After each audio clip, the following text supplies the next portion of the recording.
In toxic productivity, we become obsessed with achievement and we use it as a way to feel good about ourselves. And so our self worth becomes dictated on the things that we're achieving.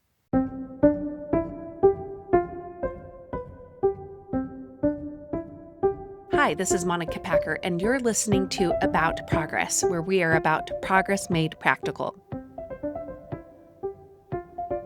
What if your endless to-do list is not a sign of success, but a symptom of toxic productivity? If you listened to my solo episode last week, then you essentially heard someone realizing that their productivity had gone too far for too long. And based off of the feedback I received from you on that episode, I know I am not the only one.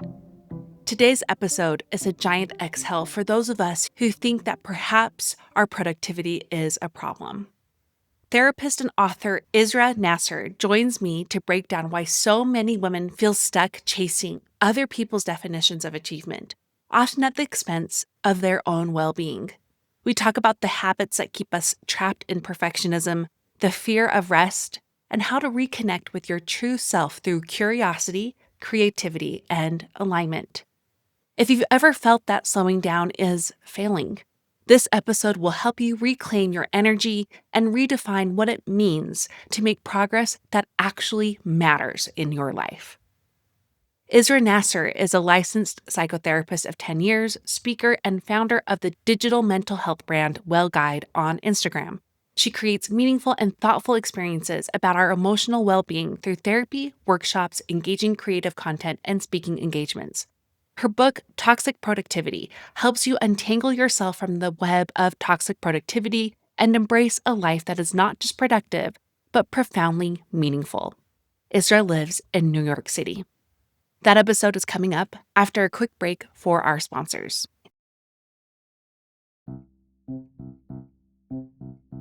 Just because your neck and arms might be more covered this fall doesn't mean you should pretend they don't exist.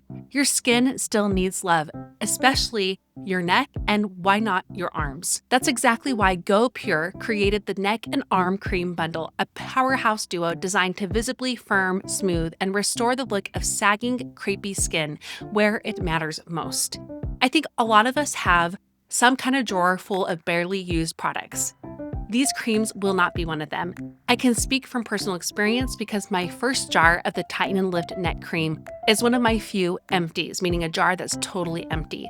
I recently went on to gopure.com to replace it using my own code, and instead of just getting that jar, I went and got the neck cream and arm cream duo, because for a limited time, it's 57% off that bundle. GoPure isn't just about transforming the skin on these areas. They have a full line of science-backed skin and body care to tighten, lift, and smooth skin from head to toe without the harsh chemicals or hefty price. GoPure over-delivers on value with over 100,000 real women with real results.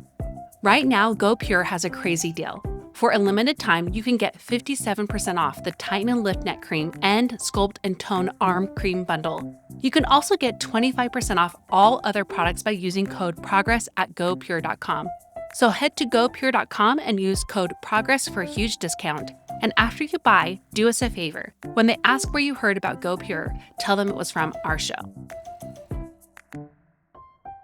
I have really exciting news on the book front.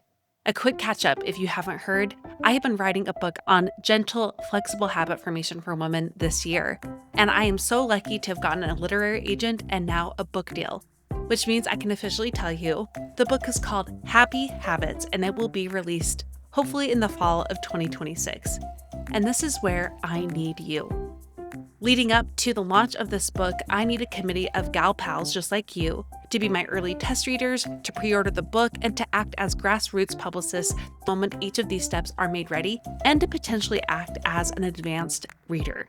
Would you like to be on that book launch committee and get the latest updates, behind the scenes, and first dibs on all book news while you're at it? Go to aboutprogress.com/book committee. And when you sign up, you'll get a newsletter automatically with all the past updates I've given, including behind the scenes and sneak peeks. The link is in the show notes for you. Again, it's aboutprogress.com/book committee. I can't wait to share as much as I can with you along the way, and I am so eager for you to get your hands on this book.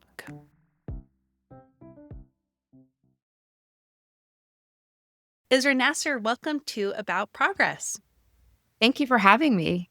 We hear so much about, well, I think it's the pop psychology these days. Like we're hearing so much about things in the psychology world that are finally coming out to us lay people. So we've heard about toxic positivity, among others, but you are really the first to help me learn more about toxic productivity.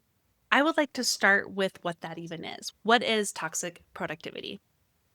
Toxic productivity is a frame of mind. It's the way we are viewing our world. And in this perspective, we are very much focused on outcome and achievement as being the most important thing. And so we're pursuing outcomes, we're pursuing achievements at the expense of our wellness, not just our physical wellness, but our emotional, mental, and relational wellness. So in toxic productivity, we become obsessed with achievement and we use it as a way to feel good about ourselves. And so our self worth becomes dictated on the things that we're achieving. And usually, the things that we are pursuing are based on other people's definition of success, happiness, health, whatever it is. So there's a lot of comparison. There's a lot of, well, they're doing this, so I have to do this. They just did that. And so we have to do this. Right. And we bring this mindset into our work, into our romantic relationships, into our parenting, and even our health and wellness. We can take this mindset and pursue self care or eating healthy or exercise from a place of toxic productivity, from a place of shame and guilt, comparison, never feeling good enough. And so we can kind of like take this framework to any part of our life. Yeah, I see so much crossover with perfectionism in general, which is the ultimate coping mechanism. And you, as someone who is experienced with this field of actually being in psychology, not just pop psychology, I'm sure you can see those tendencies really linked together. And I'm kind of curious how you see them go hand in hand. Absolutely. So perfectionism is a chapter in the book because perfectionism is one of the pillars of toxic productivity. Perfectionism is like the mechanism through which we pursue things.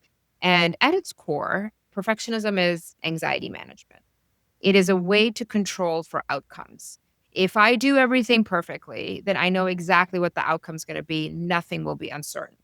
And so that's what really drives us towards that. And the more we can achieve perfection, in our minds, the more capable we think we are. So it improves our self worth, it improves our self esteem.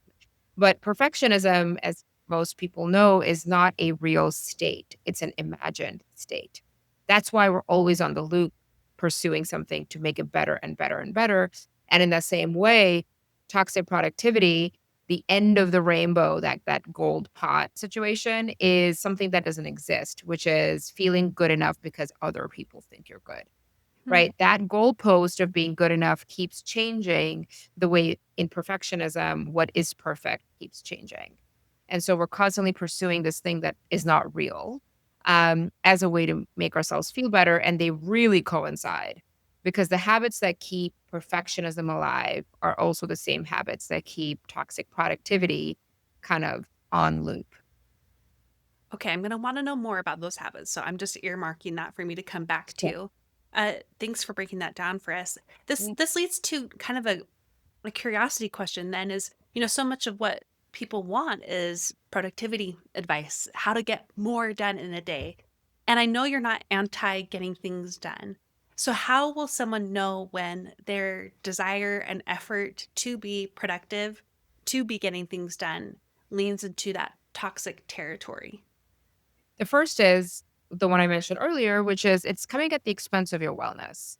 And I don't mean wellness in like this vague term. Like I actually mean the quality of your sleep, how frequently you're Okay. eating. Are you skipping food to do work? Like, are you just eating protein bars, driving from one thing to the other?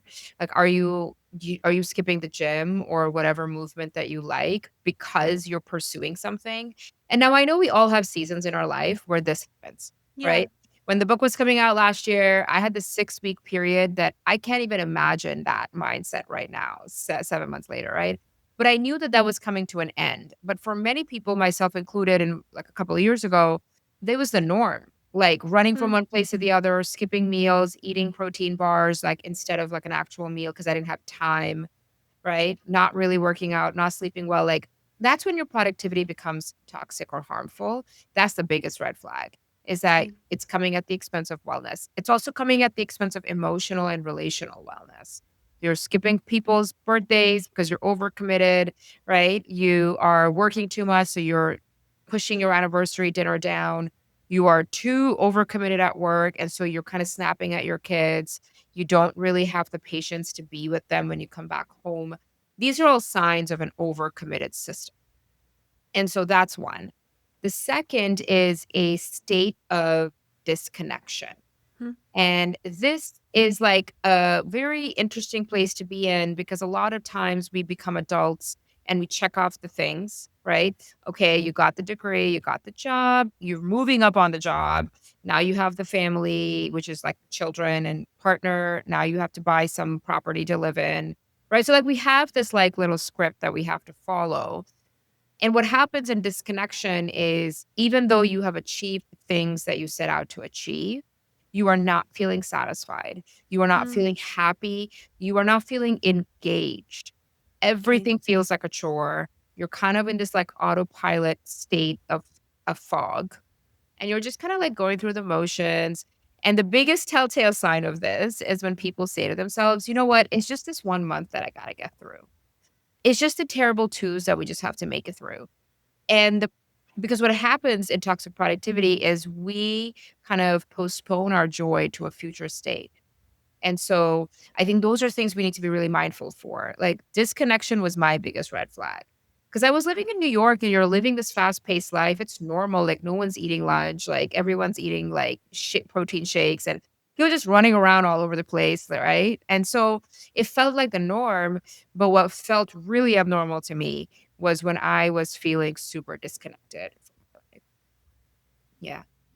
And that meant relationally, personally, like all the things that disconnect was there.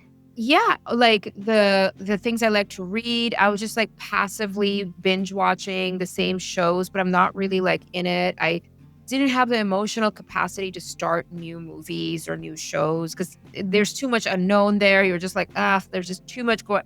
I'm just gonna put on Brooklyn Nine-Nine for the 17th time, And so that's one thing. You don't really enjoy the things you love anymore. Going out to see friends is a big chore. So, like, I think like a couple of years ago, there was this big trend on the internet that was talking about how it's okay to cancel on your friends if you're feeling really tired. And Hmm. while that's okay, so many of us are so tired that now we've come to a place where people are so lonely because we spent the last 3 years canceling on our friends Yeah. instead of readjusting our life so that we can get that spark. Hmm. And so I think it was like things like that. You were emotionally, relationally, intellectually disconnected.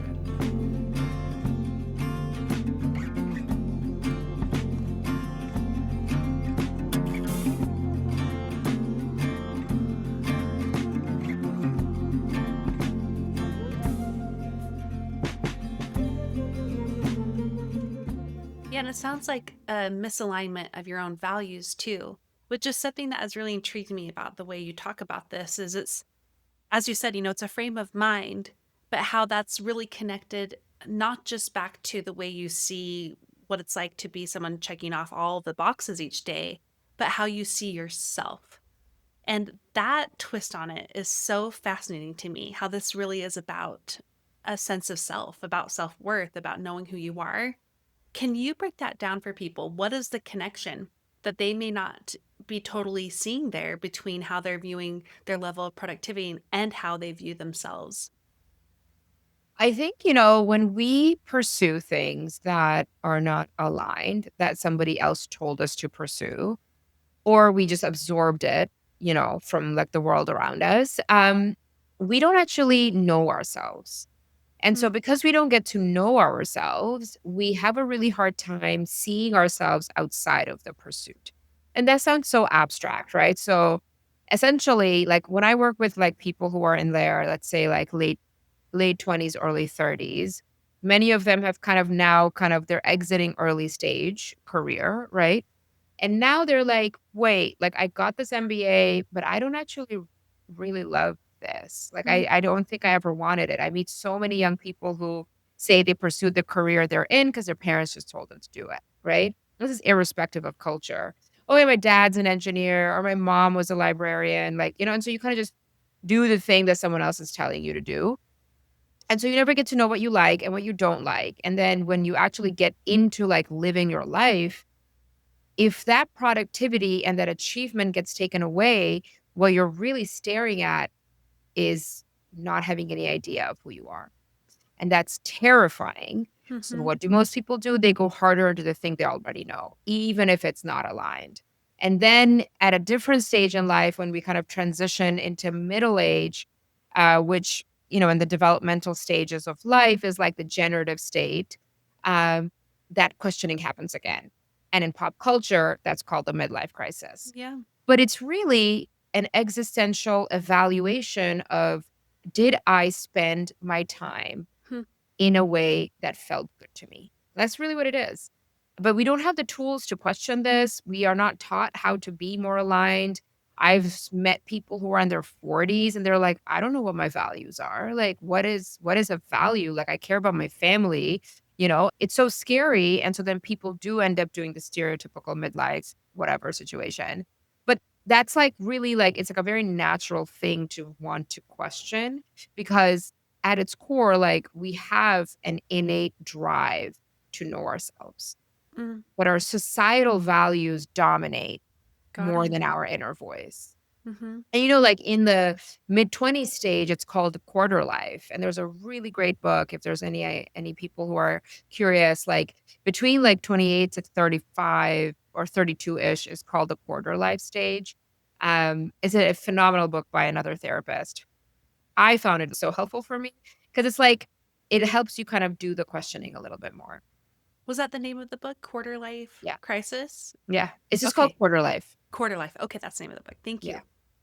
You know, so much of what you just described to me paints a picture of someone who had good intentions. It's not like people set out to disconnect from what actually matters, including people and themselves. And as part of that, knowing who they are, but they just kind of get sucked into it because of the culture and the society or the family we were raised in. You spoke to some signs there, which is really helpful. But then you also brought up habits and how that also crosses over with perfectionism too. I would love to know more about that. Perhaps how those two are breeding together, the perfectionistic and the productivity kind of habits. And, I'm curious if there are habits of the mind, habits of the body. So, yeah, color me intrigued. Tell me more. Yeah. So one of the habits is overcommitting and saying yes Hmm. to everything. Okay. From the toxic productivity mindset, it's like the more I do, the more valued I am. Right. For the perfectionist mindset, which intersects, is only I know how to do this well. My standard is the right standard. They are going to mess it up. It's going to take too long to explain it to them. I'm the person who can do it. Right. Hmm. It doesn't come from a place of arrogance. It just comes from a place of control. Yeah. And so that's like one really big habit is saying yes first, then try to back into it, figure out the time, whatever, right? Overcommitting is a huge red flag. Another offshoot of overcommitting is overfunctioning. Hmm. That's a big one. Overfunctioning is more in the realm of relationships and emotions. So not only are you overcommitting physically to do things and saying yes to everything that's coming your way, requests from friend, requests from parent, from child, you're just saying yes, yes, yes. But you're also doing the emotional labor. You are functioning on behalf of other people because, again, you believe that you're the person who is the best suited to do it. And if you do it, they will need you and you will be valued and you matter. Like you belong. Like if Hmm. my sister has a problem, I solved it for her, I belong. I'm a good sister, so I'm good enough. My parents need something, I'm the one who's going to drive and do it. I'm good. Right. So that's another habit is overfunctioning. Another habit that really shows up is inability to rest. So this is, I guess, a lack of habit, but consistently diminishing the value of rest in your life. So when you look at your calendar and you see empty time, you are triggered by it and you're like, oop, I got to do something. Right. And then when you are doing something restful, the perfectionist mindset is, well, you got to do the best thing. You have 60 minutes. You have to do the best thing that you can possibly do in these 60 minutes, right? And so I think that is a really common habit that keeps people trapped. So I'll kind of stop at these three. Those three seem like three umbrellas, right? That shows so much both mind and body habits and the ways we're living our lives. But I think so many are listening to that and raising their hand and saying, "Oops, oops." Yeah, And I mean, your body is on for all of these, right? okay, For overcommitting, one of the reasons we tend to do it is we can't tolerate the discomfort of saying no. The mm, body is too uncomfortable. Someone is asking for something, they need help. You can't regulate your own emotion. So, what do? You just say yes to shut it down. So, you can turn off that response in your body. Same thing with rest. Many people are so uncomfortable in their bodies when they are resting. It's a literal state of fidgeting and restlessness. If you're lying on the couch or you sleep too much on a weekend, you feel it in your body as shame, right? And so mhm. I think like that body work is like so necessary in slowing down the mind as well. If you owned a business, would you sign up for continuing education to support it? What if you were or are a teacher, a beauty technician, a doctor, a photographer, a dental hygienist, or anything else? The answer is, of course, you would sign up for continuing ed because that is what all good professionals do. So, if you would answer yes when it comes to investing in a job, then why are you any different? I have found that online education for parenting abounds. I have signed up for countless courses and conferences for parenting my ADHD children. But in our pursuit to be good mothers, we put parenting and mothering above being humans, which affects those things obviously so deeply. So, where's the online education for moms to learn not just how to be a better mom, but a better, fulfilled, joyful human? That's where the More for Moms course comes in. This was my More for Moms conference turned into a self paced course made up of 25 world class speakers who will educate you on how to be you again in ways that are deep and practical. From making sense on why you lost yourself to good intentions in the first place, to helping you explore what it would look like if you were on your own list, to tactile ways to improve your everyday, from dinner to style, to hobbies, to fun. The More for Moms course has it all. I want to invite you to invest in continuing education for yourself by signing up today for $20 off with the code LISTENER at checkout. This is an exclusive code to listeners of the About Progress podcast. When you sign up, everything from the More for Moms conference becomes a self-paced course. You get access to all conference material from video to transcripts to audio, so you can catch up or revisit all speaker sessions for years to come. And my favorite part is the More for Moms conference audio. It's a private ad-free podcast feed with all 25 speaker sessions, so you can listen on the go, which is my preferred medium. Again, you can sign up for $20 off with the code LISTENER at aboutprogress.com/moreformoms. It's time for you to invest in continuing education for you because you are a person too. Again, sign up at aboutprogress.com/moreformoms for $20 off using the code LISTENER at checkout. So I want to hear a little bit more about your story. You've talked about it in in in kind of a preview way, but I want to kind of flesh that out a little bit more about what it looked like for you because, for some people they hit a breaking point with their health or their brain or their relationships. For other people, I think you can also be forced to slow down and have to shift your relationship with productivity. That's really something that happened to me after I had my fifth kid a couple years ago when my whole life just, went to a screeching halt. And then I realized how much I was still basing my sense of self off of what I could do in a day because Yeah. I no longer could do like 10% of what I used to be able to do on just a normal day.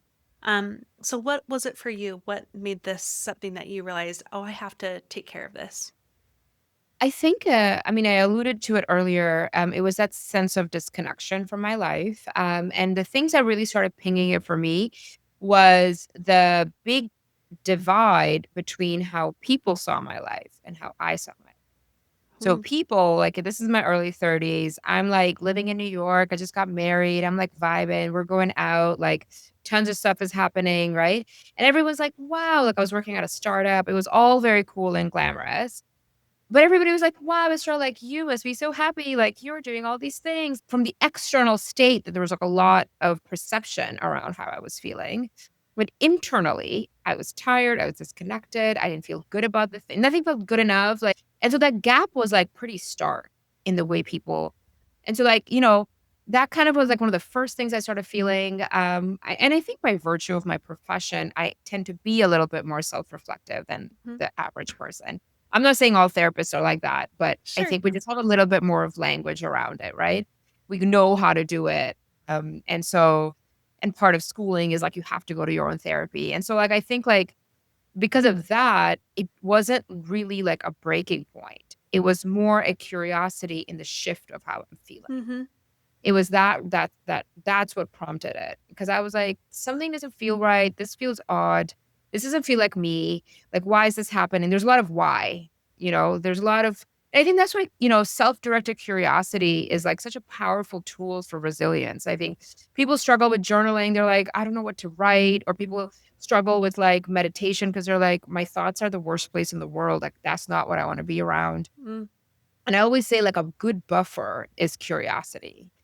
Transform the way you speak to yourself from why did you do this to what happened for you to make this decision, Isra, right? And so there's like a lot of curiosity that led me to my coping skill from childhood is if something feels uncomfortable, I have to read about it. Like, I think like consuming knowledge is like my safe space. And that's not Mhm. always a good thing, but that's what helps me, right? And so I'm like, "Wow, stuff is going on, like, I'm doing these things, I don't feel good about it, like, why am I doing them?" And then I was like, I wonder if there's a name to this feeling. I wonder if it's, ruling out depression first, I was like, "I wonder if there's some theory about this," right? And so, like, I started going down this path of motivation, human behavior, achievement, social learning theory, like, all of the theories that are in the book. There's about 300 papers referenced in the book, um, because I was just reading a lot of it. And that's really when I came to this conclusion that we are not talking about unresolved emotions, because all of the research articles are talking about. And then I wrote this essay to help me understand what was going on with me, which then evolved into the book.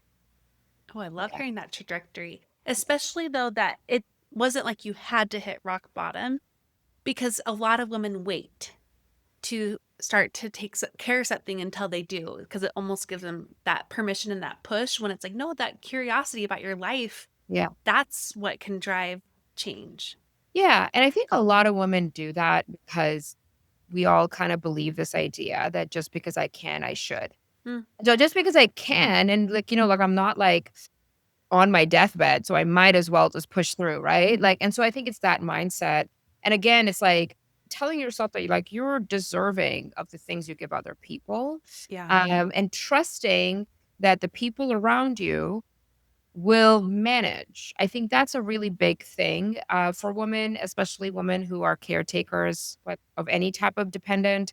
The mythology around the woman in the family is that, well, if she's not there, everything's going to fall apart. Right, and who's gonna do the meals and the recipes, like, there's, like, a lot of pressure around being, like, the linchpin thing that's holding everyone together, but the truth is, like, nobody is that important, and so we're constantly told and put on this pedestal that we are that important, and it puts so much pressure on us, and it creates, like, a system of incompetence around us, and so I think Mm, I mean, I'm like kind of going very tangential on this, but it leads like the role a woman plays leads a lot into this like mindset of feeling like I am not deserving of rest. And mm-hmm. so until you have a breaking point, until you get a health issue. I mean, more women than men have autoimmune disease. And we know that some of the biggest triggers of autoimmune is stress. Well, you pointed out something there that I think is worth considering in each individual household. Like, how much do we think we, not that even I can, so I should, but more of like, I have to, so I have to. Like, I always have to. And that's, of course, like a bigger picture and also a bigger trajectory of having, family members learn how to actually contribute in ways that they don't have to do it all the Mhm. time, but also recognizing we do have choice. We have a choice in how we're going to prioritize our time in our lives. Yeah. And that speaks to what is healthy productivity because I would love to know what is that and what does it look like to be healthfully productive? Before I answer that, I just want to add one thing to the last point because that's the place where a woman can have agency and choice because, you know, I think sometimes we struggle to find where we have choice because Mm. so much of what's happening we feel like is in the other person's hand. Like, are they capable? Are they going to do it? Right? Like, etc. And do it the right way, you That's know? for sure. Yeah. That's the agency we have. We have the agency to release the definition of what constitutes something as done. And I'm going to use a very trivial example, which ends up being a really big deal in some couples and some families because it becomes symbolic, of this struggle. And it's the dishwasher. I talk about the dishwasher a lot because it is like this symbol of this thing that women end up taking on because they have an idea of how it must be loaded. Now, what is the outcome that we are hoping for? Clean dishes. Now, it doesn't matter if things are on the top, bottom, whatever. There are certain limitations. You don't put your knives in there because then you have to sharpen them, blah, blah, right? But if we can release the pressure, that's the agency we have. Can we release the pressure of ourselves on ourselves that doesn't allow other people to help? That's the agency we have. And so when Mm. you think about toxic productivity, whether it's in the workplace, in your family, in your romantic relationship, even as a group of siblings who's taking care of elder parents now, Yeah. that's a big discussion. If your sibling does one thing a different way, let it be. If it's not harming your parent, let them care for them in the way that they do. So it doesn't just fall on you. It's really, really important to understand that that's our agency. Mhm.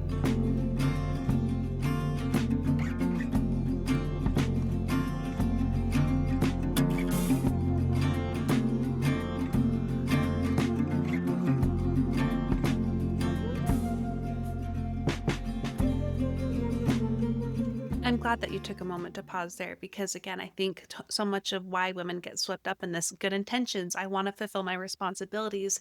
And so much of our responsibilities, thanks to domestic labor, care work, often is relationship driven. And doing less of those responsibilities requires someone else to step up to the plate or do things differently or those things not be done. So it becomes, the spider web of different things to work on. But at the heart of it is what you just shared is choice. Mhm. It's knowing like I do have a choice Yeah. and I can exercise that to live life in a richer way. And that goes back to the what does it look like then? Like how does it look to be healthfully productive? I think the first thing is in order to be more productive, you have to do less. When we are doing too many things, we are busy, we are not productive. Hmm. And so we don't want to be busy, we want to be actually productive. So the first Okay. thing is do less. Do an audit. Do an audit of your calendar, do an audit of your obligations, your children, your partner, your friends, coworkers, everything. Do an audit of the last 3 weeks and then reflect on, did I actually have to do this? What would Hmm. have happened if I didn't do this? If I said no, right? Did I feel good or bad? Did I feel good or bad going in? And did I feel good or bad leaving? Like whatever that activity was. This I explain this in more depth in the book, but this is like a really powerful exercise because it puts you in a heightened sense of awareness about your Hmm. energy. Okay. So what it does is it puts you in the driver's seat because you just don't know how many things you say yes to. They become legacies. Like you're just saying yes because you're uncomfortable. Like suddenly your time is not your own. Right now we're living on the mercy of our calendar notifications. But if we actually take the time to audit, we can actually make more intentional choices in the future. Okay. So that's do less in order to be more productive. That will actually make you productive in a healthy way. Second is try to understand what your values are and if your choices reflect those values. Now, values are a very abstract concept for many people. So I always invite people into like a little bit of like a fun reflection, which is think about your last three relationships and think about one thing across all three that you did not like. If there's one behavior or two behaviors that are consistently coming up that you don't like in other people, that means the opposite of that behavior is a value that matters to you.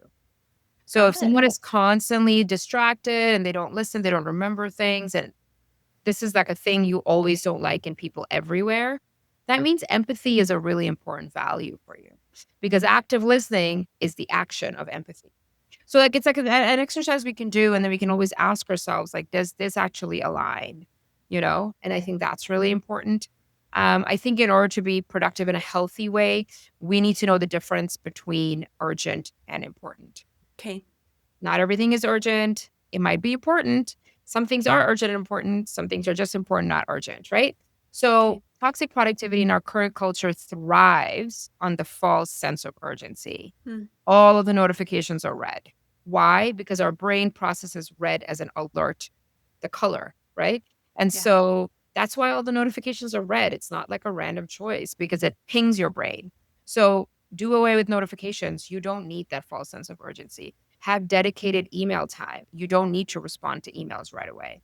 You know, maybe do a 10-minute text message check in throughout the day instead of responding to people immediately, right?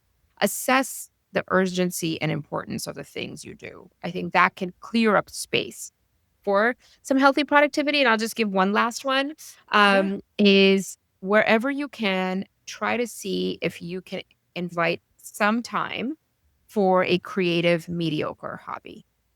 Hmm. And mediocre is really important here Yeah. because we're not trying to be perfect at knitting. We don't want to make an Etsy shop of our paint, right? We're not trying to put it up on Instagram. We're not doing any of that. Let's see if we can just become tactile and present, even if it's for starting 20 minutes every 2 weeks. And why does this help productivity in the long run? Because it helps you resolve unresolved emotions. Oh, It helps you time to decompress. It yeah. helps give you some ability to process your subconscious. Because when you're doing like creative activity, it's just emotional processing. But you can't do that if you're competing, if you're taking photos of it, if you're trying to get better at it. So those I would say are like four things we can do. And those are all so great. And I know you talk more about your year of hobbies, which is something that I would love to spend more time on, but we will have to make that another topic for another day. But I love that idea, especially because not only of the emotional processing you brought up, but also that's how they can get reacquainted with themselves while they're doing it. Like, oh, I like this thing. I don't like this thing. I'm good at this. I don't really enjoy doing that. So that's kind of the freedom there and having that permission to be mediocre. Exactly. Yeah. So there's so much more I'd love to discuss with you, but I think I'd like to end with the word that you kept using, and it's alignment. You brought that up quite a few times. I just think that seems to be what the ultimate goal is for how we're spending our time. Can you paint the picture of what it looks like? You know, to be aligned. This is something that I've had women ask me. Well, what does that look and feel like? And it seems so meta and something you have to experience to better understand. But I think you will likely have the words to paint the picture for them. I'm so glad you brought that up. I think a lot of times people confuse balance for alignment. Oh, if everything's balanced, like my work life balance, my family Yeah. friend balance, right? But balance means that you're juggling things, but they're not all things that matter to you. You're just juggling them. Alignment is slightly different in that you are saying yes and no to the things that preserve your energy in an effort to make sure that when you do have to be misaligned, because time in life will always require that, misalignment is exceptional in your life. So the more aligned we can be, let's say, you say yes to the right friends, you're around people who support you. Let's say like in a relational perspective, right? Hmm. And you're only around people who make you feel good about yourself and your community is reflective of your values.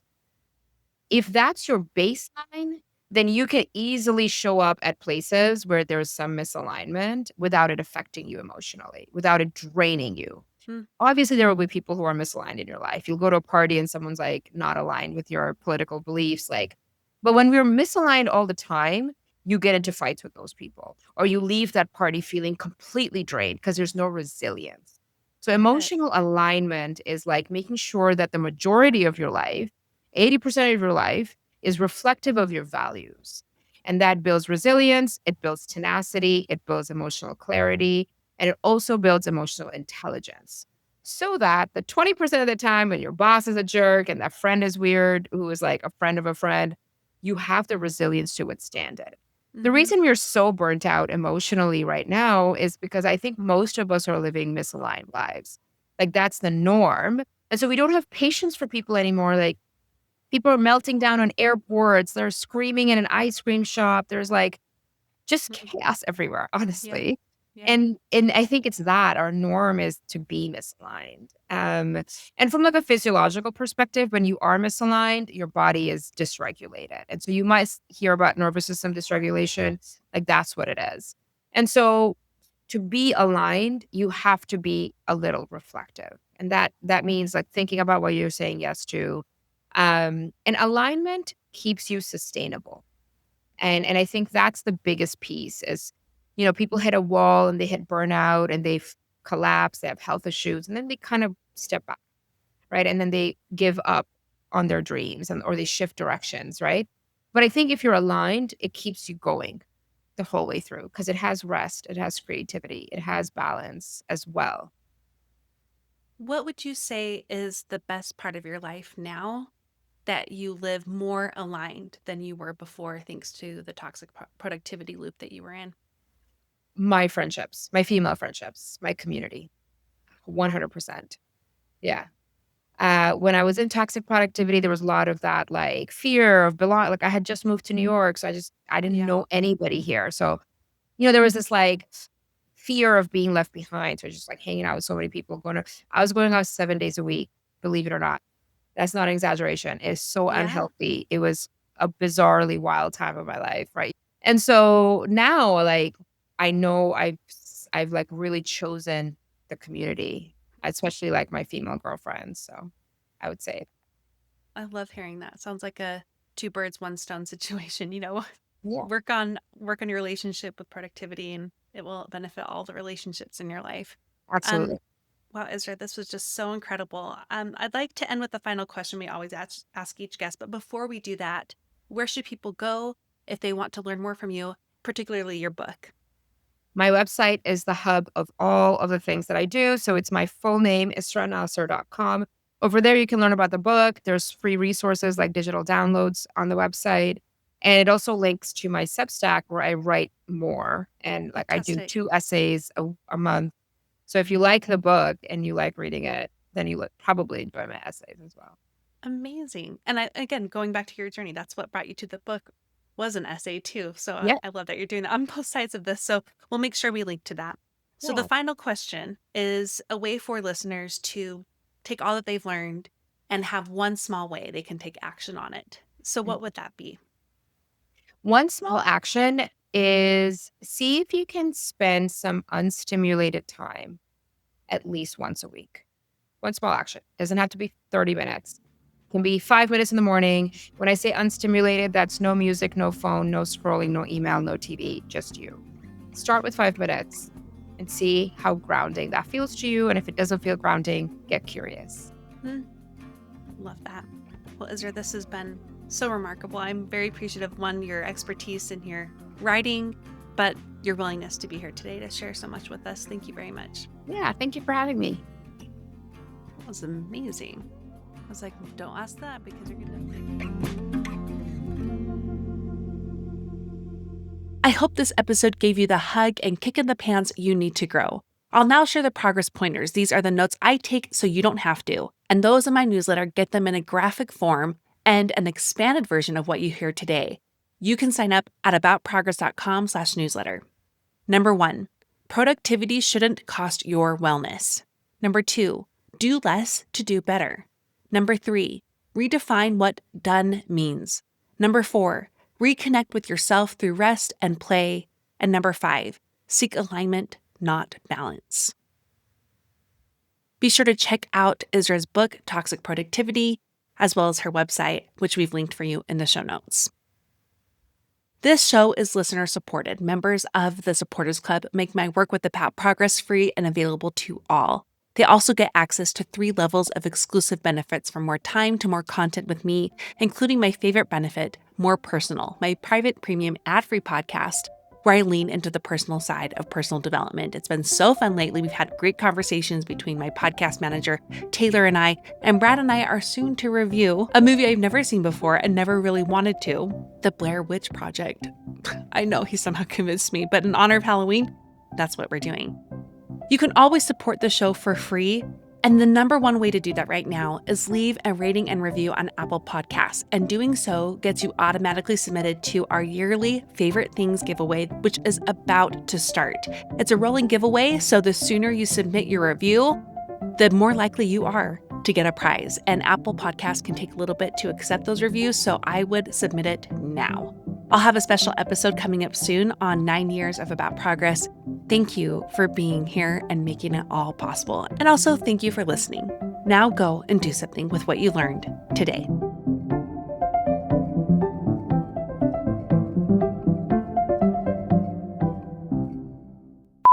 But I love that idea, especially because not only of the emotional processing you brought up, but also the refamiliarity. I'm saying that word wrong. Refamiliarity. No, I can't even say it. Reacquainting. There we go. That's how they can get reacquainted with themselves while they're doing it.